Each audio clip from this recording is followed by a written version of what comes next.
औज़ुबिल्लाहिमिनश्शैतानिर्रजीम बिस्मिल्लाहिर्रहमानिर्रहीम। अस्सलाम वालेकुम। कैसे हैं आप लोग? उम्मीद करता हूँ खैर वफियत से होंगे। आज की इस वीडियो में हम क्वाड्रेटिक इक्वेशन को सॉल्व करने की कोशिश करेंगे। इसको दो दर्जी मसावात कहते हैं। तो सबसे पहले ये देखिए कि यहाँ पे जो वेरिएबल इन्वॉल्व है वो x है। x की पावर जो मैक्सिमम है वो 2 है। देन x की पावर कितनी है? यहाँ पे 1 है। और ये वाली जो टर्म है ये विदाउट x है, यानी कि आप यहाँ पे वेरिएबल x की पावर 0 ले सकते हैं। तो x की पावर 0 जो है वो 1 के बराबर होता है। तो 1 को आप 6 से मल्टीप्लाई करें तो वो 6 के ही बराबर होता है। तो यहाँ पे x की पावर 0 है, यहाँ पे x की पावर 1 है और यहाँ पे मैक्सिमम पावर x की क्या है? वो 2 है। इसलिए हम इसको दो दर्जी मसावात कहते हैं, यानी क्वाड्रेटिक इक्वेशन। अब हम सबसे पहले ये देखेंगे कि ये जो x की ताकत 2 है, x पावर 2, इसका जो कोफिशिएंट है वो क्या है, जिसको हम अददी सर कहते हैं। तो यहाँ पे इसका अददी सर है जी 1, ठीक है। और यहाँ पे ये जो विदाउट x है यानी कांस्टेंट है, ठीक है, इसको लेंगे और इसको मल्टीप्लाई करेंगे हम यहाँ पे 1 के साथ, तो हमारे पास आंसर होगा 6। अब 6 के जो फैक्टर्स ढूंढेंगे यानी आद ढूंढेंगे, फैक्टर्स ढूंढेंगे, वो कौन कौन से हैं जिनको मल्टीप्लाई करें तो 6 आ जाए और जिनको ऐड अप करें तो यहाँ पे 5 आए। तो हमें पता है कि 1 को आप मल्टीप्लाई करें 6 से तो 6 आता है, और इसके अलावा 2 को मल्टीप्लाई आप करें 3 के साथ तो फिर भी 6 आता है। तो यहाँ पे 6 को मल्टीप्लाई करें 1 के साथ 6 आया, तो 6 में 1 प्लस करें तो 7 आता है, तो यहाँ पे 7 नहीं है। 6 में से 1 को तफरीक करें, सब्ट्रैक्ट करें तो हमारे पास 5 आता है। 3 को 2 के साथ मल्टीप्लाई करें 6 आता है, और 3 में 2 प्लस करें तो 5 आता है। तो अब हम इन दोनों में से कौन सा सिलेक्ट करेंगे कि हमारे पास रिजल्ट 5 आए, यानी कि इकट्ठा करने से और मल्टीप्लाई करने से 6 आए। तो यहाँ पे 6 में से अगर आप 1 को सब्ट्रैक्ट करते हैं तो यहाँ पे 5 बनता है। तो यहाँ पे ये देखें कि किसको हम माइनस का लेंगे, एक को प्लस का लेंगे। अगर इसको यहाँ पे ये प्लस की सिंबल है तो इनमें से जो बड़ा है उसको हम प्लस कर रखेंगे और दूसरे को माइनस का।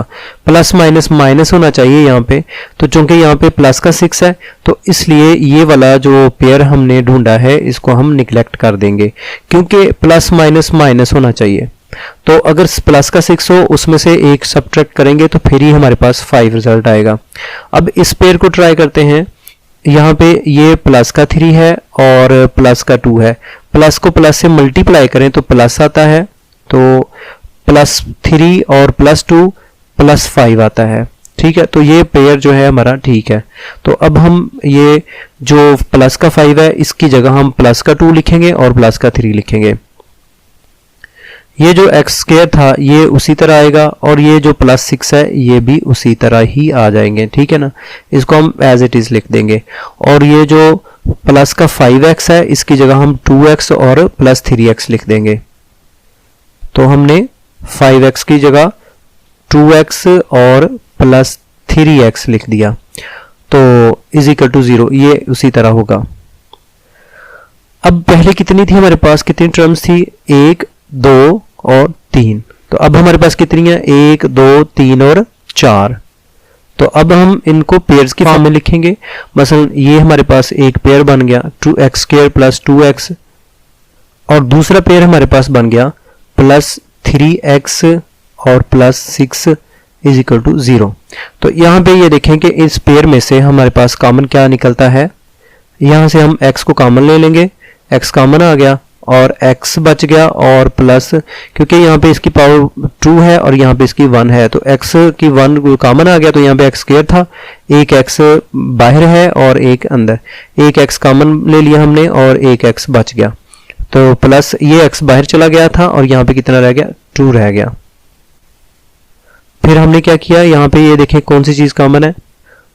अब यहाँ पे ये देखिए क्या चीज कॉमन है, 3 इसमें है, 3 इसमें है, तो अदद जो 3 है वो हम कॉमन ले लेंगे, ठीक है। तो x बच जाएगा हमारे पास, और 3 2 बार 6 तो प्लस 2 रह जाएगा। यानी ये 6 था तो 6 इज इक्वल टू 3 क्रॉस 2, तो 3 को आपने कॉमन ले लिया और बच गया क्या? 2 बच गया। तो ये ज़र्ब के लिहाज से ये नहीं कि 6 में से 3 कॉमन ले लिया और 3 रह गया, ये प्लस के लिहाज से नहीं बल्कि मल्टीप्लिकेशन के लिहाज से, यानी 3 2 बार 6 होता है। बराबर 0। अब ये देखें x प्लस 2 इसमें भी है और x प्लस 2 इसमें भी है, तो आप x प्लस 2 को कॉमन ले लेंगे तो आपके पास क्या बचेगा, ये वाला x, ठीक है, ये बच गया और ये प्लस 3 बच गया। अब ये देखें कि हमारे पास x प्लस 2 है और x प्लस 3 है, ये दोनों मल्टीप्लाई हो रहे हैं, तो रिजल्ट क्या है, 0 के बराबर। तो कभी भी ये नॉन जीरो हैं दोनों, तो ये दो टर्म्स नॉन जीरो हैं, तो ये कभी भी 0 के बराबर नहीं होती।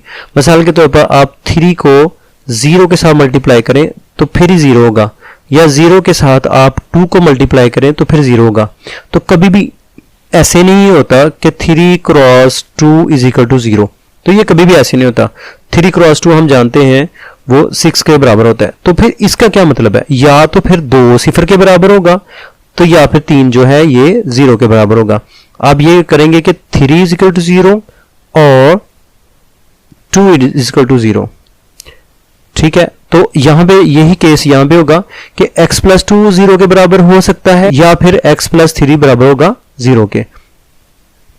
तो फिर हम इसको ऐसे लिख सकते हैं, x plus 2 is equal to 0 और x plus 3 is equal to 0। तो यहां पे x इज इक्वल टू -3, तो x को यहीं पे रखेंगे और 2 को उस तरफ ले जाएंगे तो -2। तो ये हमारा एक सोल्यूशन सेट बन जाएगा इस तरीके से, -2 और +3, -2, इसको हम करली ब्रैकेट में लिखेंगे यानी दरमियानी ब्रैकेट में, जिसको शिकंदार भी बोलते हैं, दरमियानी ब्रैकेट है और मिडल ब्रैकेट भी कहते हैं, इसको करली ब्रैकेट भी बोलते हैं, -2 और उसके बाद -3। तो ये हमारा सॉल्यूशन सेट होगा, ठीक है।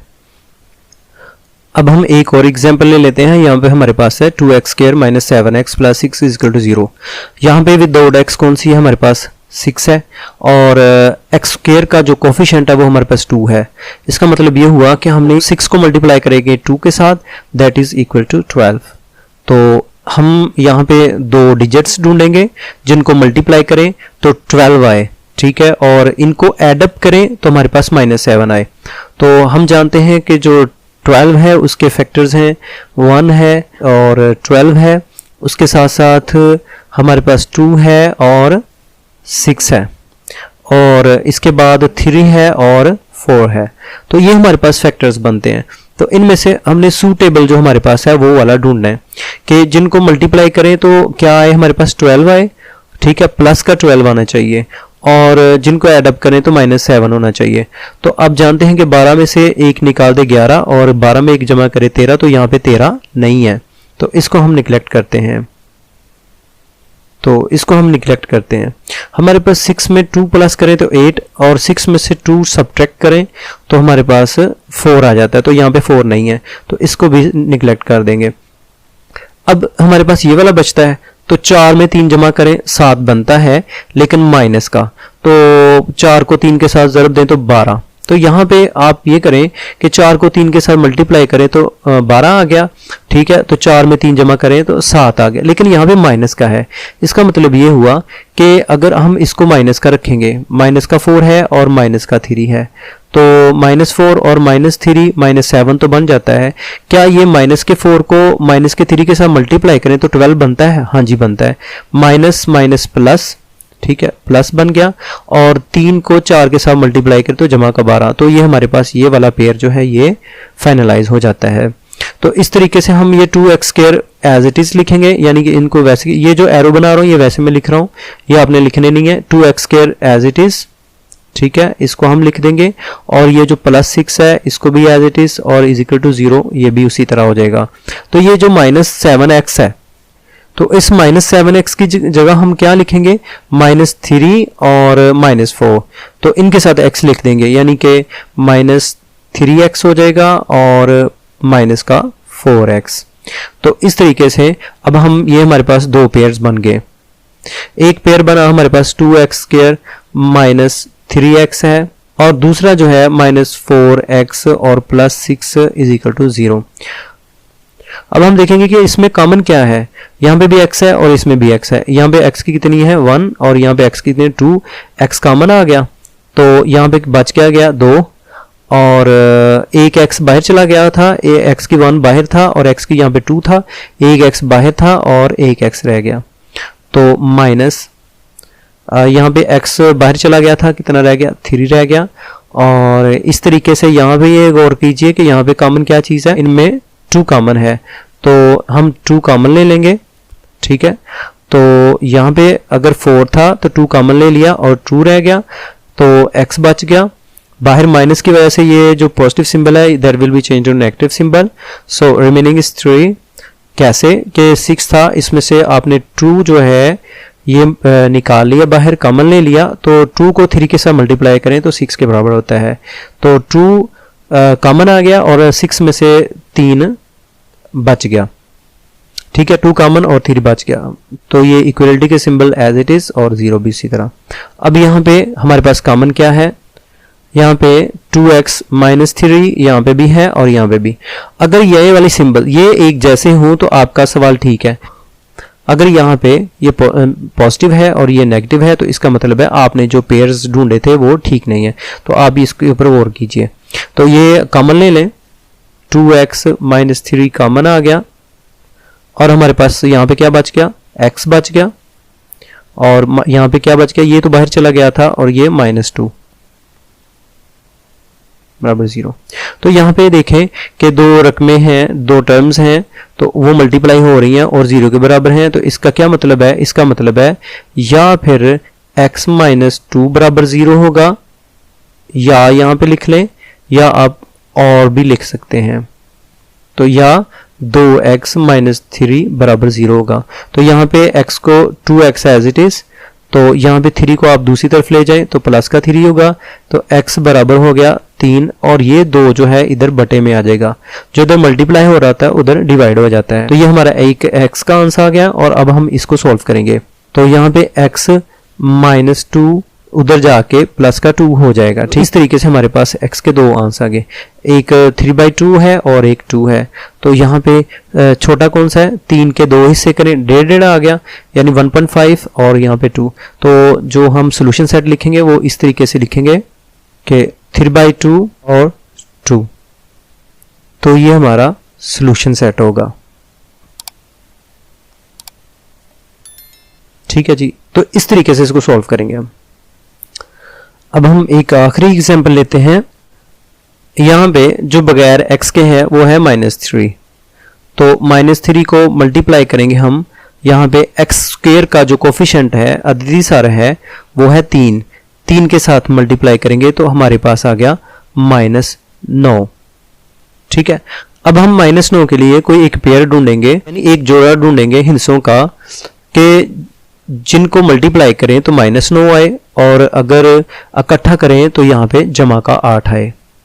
तो अब हम 9 के जो पेयर्स बनाते हैं, आप डायरेक्ट भी कर सकते हैं, लेकिन यहाँ पे मैं सारे आपको पेयर्स बना के ताकि आपको पता चल जाए, मतलब कि 1 बन गया और उसके साथ 9 बन गया, ठीक है। और उसके अलावा 3 है और 3 है, 3 को 3 के साथ मल्टीप्लाई करें 9 आता है और 9 को 1 से मल्टीप्लाई करें 9। तो इसके अलावा यही बनते हैं हमारे पास 2 पेयर्स, एक 9 1 का और 3 का। तो यहाँ पे ये देखें 3 में 3 जमा करें या 3 में से 3 तफरीक करें तो कभी भी 8 नहीं बनता, यानी कि 3 में 3 जमा करें 6 होता है और 3 में से 3 निकाल दें तो 0 होता है। तो यहाँ पे ना ही 0 है और ना ही यहाँ पे 6 है, तो इस पेयर को हम निगलेक्ट करते हैं। अब हमारे पास है 9 और 1।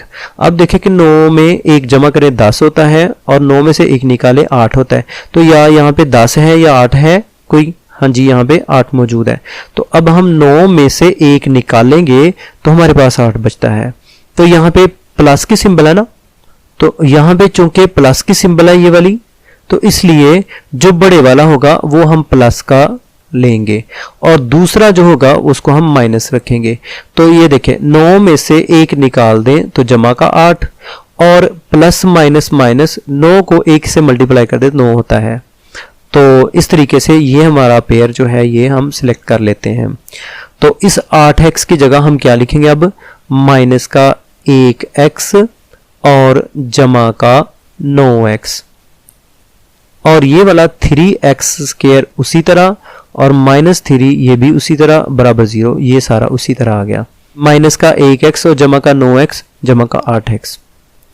तो यहाँ पे ये 3 टर्म्स थी, यहाँ पे हमारे पास 4 टर्म्स हैं, तो इनमें इनका हम पेयर बना लेते हैं।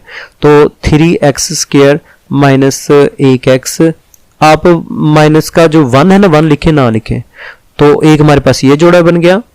तो जमा का 9x और माइनस का 3 बराबर 0 उसी तरह। तो अब हम यहाँ पे कॉमन ले लेंगे x, तो बच गया हमारे पास 3 बच गया, और x की पावर कितनी है 2, और 1 बाहर चली गई और x रह गया, और माइनस ये x की 1 थी, ये बाहर चला गया, तो यहाँ पे 1 बच जाएगा। यहाँ पे हमारे पास क्या चीज कॉमन है, 3 इसमें है 3 इसमें भी है, तो 3 कॉमन आ गया, और यहाँ पे 9 था, 3 cross 3 that is equal to 9। तो यहाँ पे हमारे पास साथ में x बच गया, और माइनस 3 था, ये बाहर चला गया था, यहाँ पे 3 को 1 से मल्टीप्लाई करें 3 के बराबर है, 3 1 इज इक्वल टू 3। तो 3 में से 3 निकाल लिया, तो पीछे क्या बच गया 1, ठीक है, ज़र्ब के लिहाज से, तो बराबर 0 वैसे ही। अब हमने ये देखा कि यहाँ पे 3x माइनस 1 इसमें भी है और इसमें भी है, तो हम 3x माइनस 1 कॉमन ले लेंगे, और हमारे पास यहाँ पे बच गया x और प्लस 3, वो किसके बराबर होगा 0 के बराबर। तो अब हम 3x माइनस 1 इसको बराबर 0 लिखेंगे, 3x माइनस 1 बराबर 0, और इसके साथ x प्लस 3 वो बराबर 0 के होगा, या लिख लें या और लिख लें। तो इसको सॉल्व करें, 3x बराबर होगा, ये जमा का हो जाएगा उधर जाके, जमा का 1, ठीक है, तो x बराबर हो गया 1/3। तो ये x जमा 3 ये बराबर होगा माइनस का 3। तो हमारे पास आंसर क्या आ गया -3 और 1/3।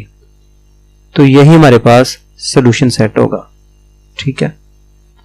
उम्मीद करता हूं आपको समझ आ गई होगी। अपनी राय का इजहार कमेंट सेक्शन में जरूर कीजिएगा। वीडियो को लाइक करें, शेयर कर दीजिए और हमारे चैनल को सब्सक्राइब कर दें।